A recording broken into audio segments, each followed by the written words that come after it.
บริการสุขภาพสำนักงานคณะกรรมการอาหารและยาและสมาคมโรงพยาบาลเอกชนเพื่อเปิดโอกาสให้ผู้ป่วยสามารถนำใบสั่งยาจากโรงพยาบาลไปซื้อยาจากร้านยาภายนอกได้ในราคาที่เป็นธรรมโดยร้านยาที่เข้าร่วมจะต้องผ่านการรับรองมาตรฐานจากอย.และมีเภสัชกรประจำร้านทุกแห่งเพื่อให้มั่นใจได้ว่ายาที่จำหน่ายมีคุณภาพปลอดภัยและเป็นไปตามใบสั่งแพทย์ทั้งนี้โครงการสุขกายสบายกระเป๋าไม่ได้เป็นเพียงมาตรการลดค่าครองชีพเท่านั้นแต่ยังเป็นการยกระดับสิทธิ์ของผู้ป่วยให้มีทางเลือกในการรักษาและเข้าถึงยาคุณภาพในราคาที่เป็นธรรมความร่วมมือจากโรงพยาบาลเอกชนและร้านยาทั่วประเทศแสดงให้เห็นถึงพลังความตั้งใจร่วมกันของทุกฝ่ายที่ต้องการให้ประชาชนได้รับประโยชน์สูงสุดจากระบบสุขภาพของไทย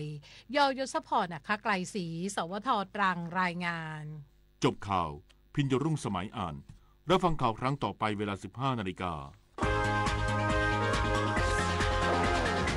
ติดตามข่าวที่นำเสนอไปแล้วได้ที่ www.thainews.prd.go.th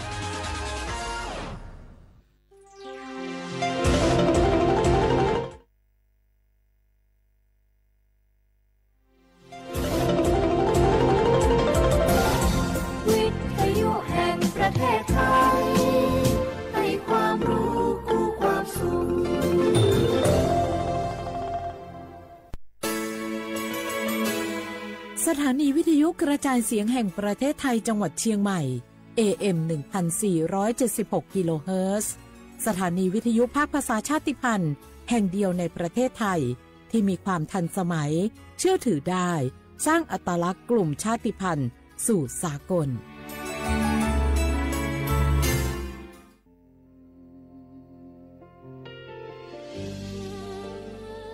พระเสด็จสู่แดนสวง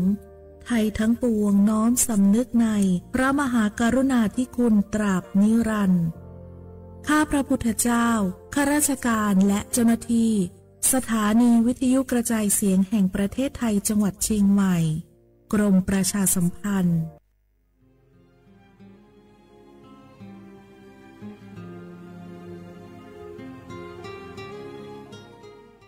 This is a moment of profound grief for the Kingdom of Thailand. The collective voices of Radio Thailand Chiang Mai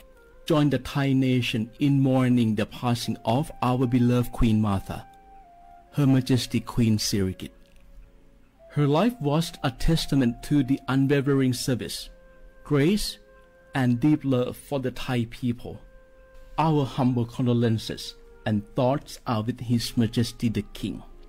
the royal family, and all the Thai people during this deeply sorrowful time. We will remember her forever.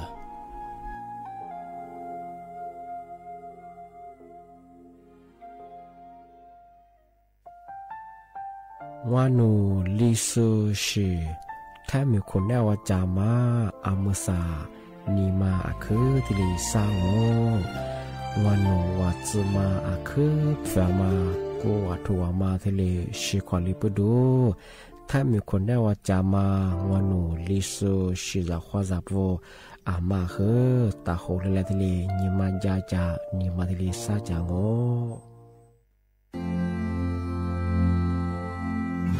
รากฐานสังคมไทยตั้งแต่อดีตจนถึงปัจจุบันเคารพเทิดทูนสถาบันพระมหากษัตริย์เป็นศูนย์รวมจิตใจที่เหนียวแน่นของคนไทยในเวลาที่เกิดวิกฤตทางการเมืองพระบารมีของพระเจ้าอยู่หัวก็ทำให้เกิดความสงบและช่วงที่เกิดวิกฤตเศรษฐกิจปรัชญาเศรษฐกิจพอเพียงของพระเจ้าอยู่หัวรัชกาลที่ 9พระราชทานให้กับคนไทยก็ทำให้ผู้ที่น้อมนำมาปฏิบัติมีภูมิคุ้มกันและไม่เกิดความเสียหายพระปฐมบรมราชโองการของพระเจ้าอยู่หัวรัชกาลที่ 10เราจะสืบสานรักษาและต่อยอดและครองแผ่นดินโดยธรรมเพื่อประโยชน์สุขแห่งอาณาราษฎรตลอดไปพระมหากษัตริย์ไทยทุกพระองค์ทรงห่วงใยราษฎร์เสมอสถาบันพระมหากษัตริย์ไทยศูนย์รวมใจไทยทั้งชาติ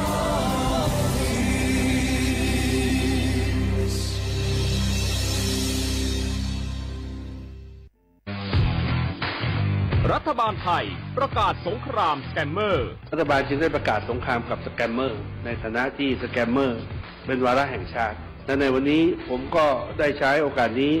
มารายงานความคืบหน้า และเน้นย้ำถึงสิ่งที่เราต้องร่วมกันทำต่อไปรัฐบาลได้จัดตั้งคณะกรรมการอำนวยการป้องกันและปราบปรามอาชญากรรมทางเทคโนโลยีขึ้นมาโดยมีผมเป็นประธานด้วยตนเองเพื่อให้ทุกหน่วยงานทำงานไปในทิศทางเดียวกันเราได้มีการลงนามบันทึกความเข้าใจระหว่าง 15 หน่วยงานหลักทั้งภาครัฐและภาคเอกชนตลอดจนสถาบันการเงินเพื่ออุดช่องโหว่ทางการเงิน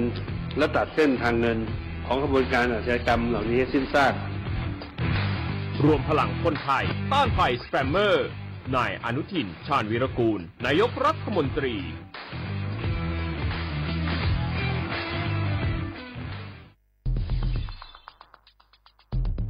แค่3 ปีความเสียหายจากอาชญากรรมไซเบอร์ของคนไทยพุ่งทะลุถึง 94,000 ล้านบาทหรือเฉลี่ยปีละ 30,000 ล้านบาททุก1 ชั่วโมงเราเสียเงินกว่า 3.4 ล้านบาทให้กับมิจฉาชีพออนไลน์โจรไม่เห็นใจคนอาชีพไหนอายุเท่าไหร่สถานะทางการเงินแบบใดหมอพ่อค้านักธุรกิจนักเรียนแม่บ้านข้าราชการเกษียณทุกคนตกเป็นเหยื่อได้เสมอและวันหนึ่งอาจเป็นคุณหรือคนที่คุณรักเพราะจุดอ่อนร่วมของเหยื่อคือความเร่งรีบขาดสติหรือแม้แต่บางครั้งก็เกิดความโลภจนเกินไปอย่าปล่อยให้การกดคลิกเดียวลิงก์เดียวทำให้โจรยิ้มกว้างวันนี้ถึงเวลาแล้ว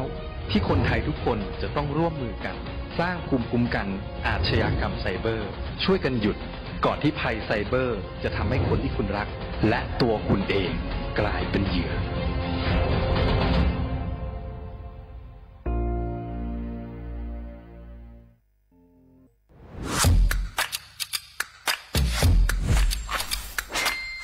กลับมาแล้ววันนี้กับโครงการคนละครึ่ง plus รัฐออกครึ่งประชาชนออกครึ่งช่วยเศรษฐกิจไทยหมุนเวียนเติบโตถ้าเราช่วยกัน plus ต่อยอดให้เศรษฐกิจไทยเติบโตอย่างยั่งยืนด้วย5 plus plus ที่ 1 เพิ่มช่วงอายุผู้เข้าร่วมโครงการจาก18 ปีเป็น16 ปี plus ที่ 2 เพิ่มวงเงินใช้จ่ายจาก150 บาทเป็น200 บาทเพิ่มพลังซื้อของประชาชนเพื่อกระตุ้นการหมุนเวียนในระบบเศรษฐกิจฐานรากลดภาระค่าครองชีพ plus ที่ 3 เพิ่มสิทธิพิเศษด้วยการดูแลผู้ที่อยู่ในระบบภาษีให้ได้รับสิทธิพิเศษมากขึ้นเพื่อสร้างแรงจูงใจให้ทุกคนร่วมอยู่ในระบบอย่างโปร่งใส plus ที่ 4 เพิ่มโอกาสให้นิติบุคคลขนาดเล็กเข้าร่วมได้ให้ธุรกิจเติบโตเป็นกำลังสำคัญของเศรษฐกิจไทย plus ที่ 5 เพิ่มทักษะใหม่เพื่อพัฒนาให้ร้านค้านำความรู้ใหม่ๆมาช่วยเพิ่มยอดขายลดต้นทุนเรียนรู้เติบโตและปรับตัวไปกับเทคโนโลยีใหม่เพื่อสร้างเศรษฐกิจที่แข็งแกร่งจากคนละครึ่งสู่คนละครึ่ง plus ไม่ว่าจะสั่งข้าวคนละจานชาเขียวคนละแก้วขนมเค้กคนละชิ้นหรือหลายๆชิ้นก็ใช้ส่วนลดได้ทันทีสูงสุดวันละ200 บาทแถมใช้กับฟู้ดเดลิเวอรี่ก็ยังได้สำหรับประชาชนไทยอายุ16 ปีเป็นต้นไปสมัครรับสิทธิ์ผ่านแอปพลิเคชันเป๋าตังค์วันที่ 20-26 ตุลาคม 2568 สำหรับร้านค้าที่สนใจร่วมโครงการสมัครได้ผ่านแอปถุงเงินวันที่ 15 ตุลาคมถึง 19 ธันวาคม 2568 แล้วเตรียมพร้อมรับลูกค้าจากทั่วประเทศเพราะนี่คือโครงการที่คนไทยทุกคนช่วยกัน plus เพื่อให้เศรษฐกิจไทยโตไปพร้อมกันโครงการคนละครึ่ง plus ดำเนินการภายใต้เป้าหมายที่ชัดเจนของรัฐบาลในความต้องการกระตุ้นเศรษฐกิจลดภาระค่าครองชีพให้ประชาชนและยกระดับศักยภาพผู้ประกอบการไทยให้พร้อมในยุคดิจิทัลโดยยังคงยึดหลักความโปร่งใสตรวจสอบได้และป้องกันการใช้สิทธิที่ผิดวัตถุประสงค์คนละครึ่ง plus เพิ่มพลังเศรษฐกิจไทยพร้อมโตไปด้วยกัน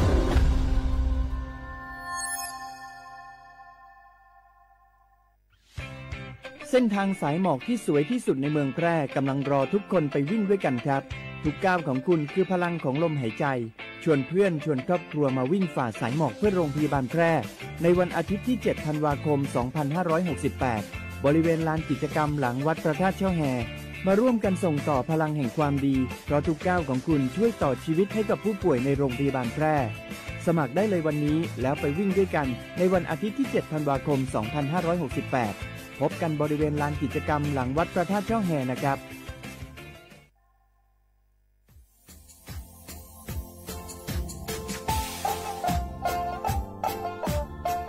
น่าถึงมาปีมาซื้อจีชมังโงมัญญาคณะรัฐมนตรีไงมีมติยากกว่าอยู่หัวมองเมื่อเหื่อยกุลาซื้อหาหนีซื้อกูยังไงยึดโขอยู่ตรงนี้สดซื้อฉีกว่าย่าไปรับมองเมื่อเหื่อยแก้ไขปัญหาไงสถานะอาทิตย์ยังเหื่อยสัญชาติไงเอาถ้ามีคนเนี่ยว่าจะส่งไงอธิบายที่ยากกฎหมายถือว่าไปรับมองเมื่อเหื่อยไงมาตราที่17ไงแห่งพระราชบัญญัติคนเข้าเมืองไงพอสองไม่อยากให้ญี่ปุ่นอยากให้หนีตัวเนี่ยหนีซื้อหนีกวางกันเท่าโวถ้ามีคนเนี่ยว่าดูแลโซอาทิตย์เนี่ยมือจ่าจางโง่เป็นยังไงอาทิตย์เนี่ยโวมีทะเบียนประวัติเธอถูกต้องอยู่ไงอธิบายโวสารว่ายื่นขอสถานะไงคนต่างด้าวเข้าเมืองโดยชอบด้วยกฎหมายที่ดียินหน้าบุรุษไงอาทิตย์ทยากฎหมายถือว่าไปรับมาเพื่อไงมาตราที่7ทวีไงแห่งพระราชบัญญัติไงสัญชาติยึดโขงงไปเฮอพศยังไง2508ไงเอาถ้ามีคนได้ว่าเฮอตาซุงโงไม่ยังไงอาทิตย์ยังเฮออาบามันก็จะเฮออามาไงเอาว่าอยู่ในทะเบียนประวัติบุคคลไงอธิบายว่าไม่มีสถานะทางทะเบียนมาจุบเฮอสามารถยื่นขอสัญชาติไทยที่กรุงเทพมหานครไงยื่นที่สำนักบริหารการทะเบียนกรมการปกครองไง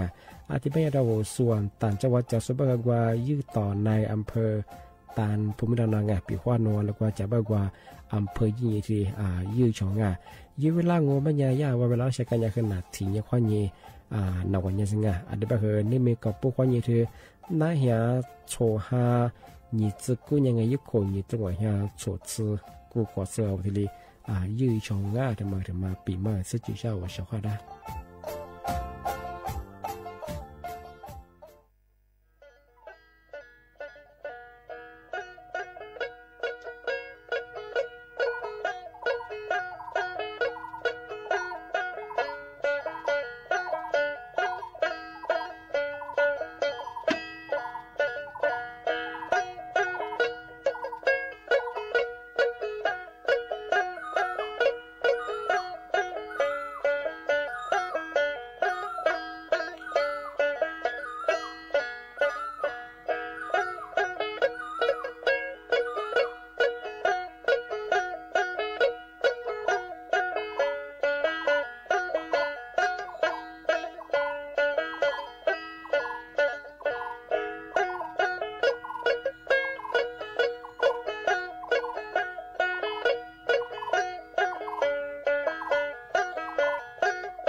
เสียว่าเวลาคว้างอามาซาเอา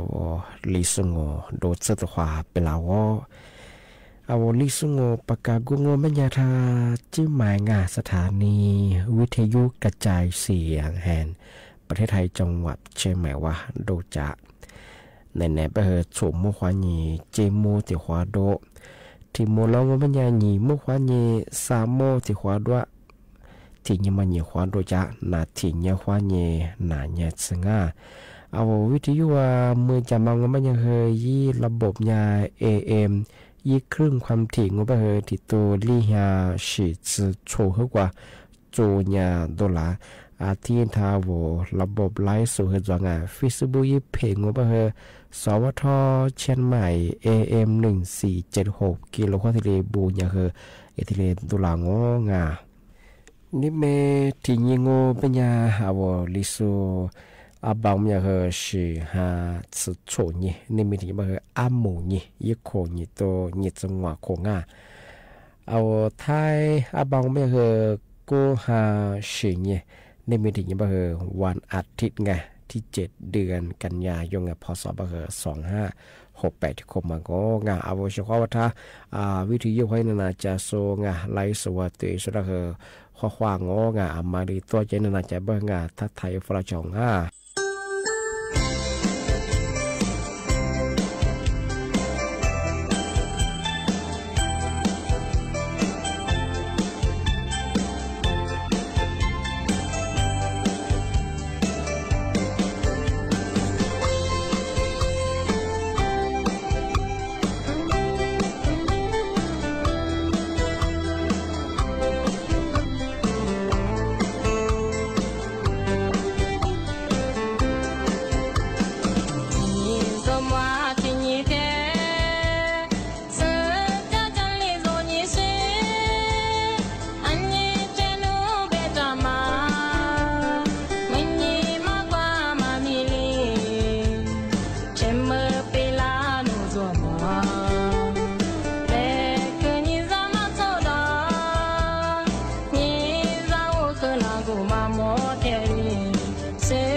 这次来姑娘花马木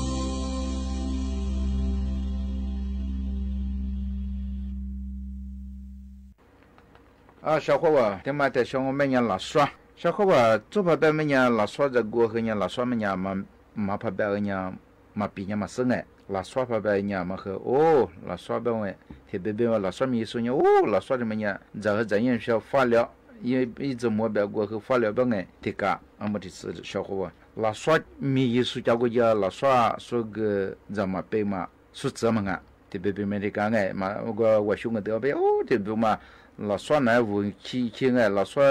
体面体白体干，体干子那锅里面吊到个一批批吊个到6个到个4个到个啊，都体吃很个在那边哎，这边忙啊，而且边呀，所以米一说我们呀发力过哎，而且边呀说呀体年里么呀体年里一家，啊你一节人家无过么或者做一米嘛一数学的。木嘛那咱什么的，早上了边呀，而且呢，一三讲边呀。发亮啊，啊这边哎，所以别人也不会也边哎，拉耍他们要边小伙伴，做怕边呀，所以别人格拉提姆，啊边哎格拉提姆，啊我哩说人拉耍边哎，拉耍他们个做怕边呀我哩说我很猛哎，小伙伴，我别在干样哎，啊我哩说我猛哎他们拉耍边呀，合朋我带来语言，啊你看，啊我哩说我伢哩边，啊嘛你让我讲我边呀，对我们这些，哩说我的当伢这个好吧，说我们语言哎。拉耍的嘛，我们个天天嘛，伢的干小伙伴的时候，最近鱼也不抓，我的我也不有的嘛，这个的比个，拉耍的嘛，啊我在家鱼家边和我嘛生意不有的嘛的小抓，啊我伢咱们我操，我偏个咱边个，那这地咱边，花绿咱边，这边没子裤子，那这个多子差不多多子的也小抓，就我个耍边嘛，我觉得和啊去火个拉耍的嘛样个，这旁边伢阿拉立体咱们和拉耍么在边伢，这个咱们不么学当个。天嘛我们家小伙伴的讲，老耍的嘛也有呀，古早边们哎，也不有的嘛呀，听到。老耍夏天嘛我们家哎，老耍一多的嘛，老我讲，你嘛拿他们来去改当啊。哎，是呢，我一洗澡啊，啊我拿出一洗的嘛，我们一吃的嘛一苦苦当哎，一洗澡过嘛我也掏我一没地了嘛，学地了，啊我嘛来去个吃个吃多样啊，这边哎，哎现在嘛的时候我们家我一洗，啊说我边嘛的一洗哎，一洗澡我一个包当的头拉了，啊他妈我吃很不是拉对当啊，说的边哎，他妈的时候一吃了去哎，一吃 cholesterol， 啊他妈那去改了，啊他妈一吃个啊。是呢呀，来 glyceride 啊，他们和入刷了。是呢，换单路去，啊，我特别别了出去换那个嘛，我们呀，你嘛他妈，也是那个背枪啊，啊，我真换单票哎，啊，他妈也改，也嘛入刷啊，啊，是不然就嘛老刷的嘛，可长没了刷下的嘛，也改我们呀，也是他妈日啥，也就日啥我们呀，啊，我你嘛他妈和的根本话，也我们呀，也那么票，哎，啊，我是也是日啦。